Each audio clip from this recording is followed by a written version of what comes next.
ఈ సంవత్సరం వైకుంఠ ఏకాదశి నాడు వైకుంఠ ద్వార దర్శనం ద్వారా తిరుమలలో దర్శనం చేసుకోవడానికి ఎటువంటి మార్గాలు ఉన్నాయని చెప్తాను. యాక్చువల్గా డిసెంబర్ 30 నుంచి జనవరి 8 వరకు కూడా వైకుంఠ ద్వార దర్శనం అనేది తెరుచుకుని ఉంటుంది. మొదటి 3 రోజులు అంటే డిసెంబర్ 30, డిసెంబర్ 31, జనవరి 1 3 రోజులు కూడా దర్శనం చేసుకోవాలంటే కనుక ఆన్లైన్లో టికెట్ రిలీజ్ చేస్తారు. రోజుకి 80,000 మందికి ఇస్తారు. అదన్నీ కూడా లక్కీ డిప్ ద్వారానే కేటాయిస్తారు. సో ఈ లక్కీ డిప్లో పార్టిసిపేట్ చేయాలనుకుంటే కనుక నవంబర్ 27 నుంచి డిసెంబర్ 1 వరకు కూడా ఆన్లైన్లో ఓపెన్ చేసి ఉంటుంది. ఈ 3 రోజులు మనం ఎప్పుడైనా సరే ఆన్లైన్లో అప్లై చేసుకోవచ్చు.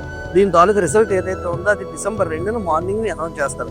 అండ్ జనవరి 2 నుంచి జనవరి 8 వరకు దర్శనం చేసుకోవాలనుకునే వాళ్ళకి రోజుకి 15,300 రూపీస్ టికెట్స్ రిలీజ్ చేస్తారు. అండ్ రోజుకి 1000 శ్రీవాణి టికెట్స్ రిలీజ్ చేస్తారు. అండ్ మిగతా అన్నీ కూడా ఫ్రీ దర్శనం. ఎటువంటి సేవలు కానీ ఎటువంటి లెటర్స్ కానీ అలౌ చేయరు. సో ఇవన్నీ కూడా మనం టీటీడీ అఫీషియల్ వెబ్సైట్ ttdavasthanam.ap.gov.in లో బుక్ చేసుకోవచ్చు. లేదా టీటీడీ వాళ్ళ అఫీషియల్ యాప్ ఉంది. యాప్ ద్వారా కూడా మనం బుక్ చేసుకోవచ్చు.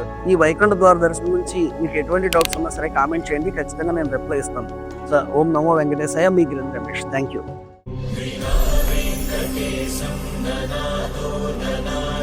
సదా వెంకటేశం స్మరామి స్మరామి